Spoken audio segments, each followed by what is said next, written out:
The War of 1812 to 1815, was fought between the United States and Britain.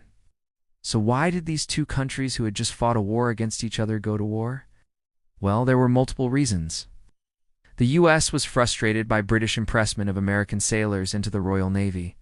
They also resented trade blockades imposed on American ships due to Britain's war with Napoleon.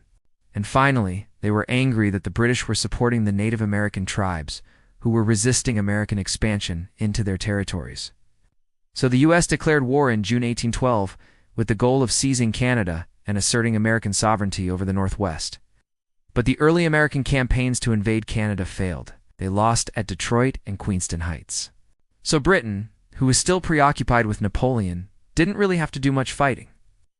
They were able to focus on the war with the Americans only when Napoleon was finally defeated in 1814. The British then launched major offensives through Canada, capturing Detroit and even burning Washington. D.C. that same year, the British also captured the White House. But the U.S. had some victories of their own. They won at Baltimore, which inspired the writing of the Star Spangled Banner, and they won at Lake Erie. And then in January 1815, after the treaty ending, the war had been signed, but before it was ratified, Andrew Jackson's troops triumphed at New Orleans. This victory, along with the American victory at Baltimore, became a symbol of American resolve and military strength. The British, of course, didn't see these battles as a loss, since they were technically still at war with the U.S. The war ended with the signing of the Treaty of Ghent in December 1814. The treaty didn't change any boundaries or make any territorial concessions. It basically just resolved some maritime issues and left things as they were before the war. So who won the War of 1812? Both sides claimed to be the victor, and that claim is still somewhat controversial today.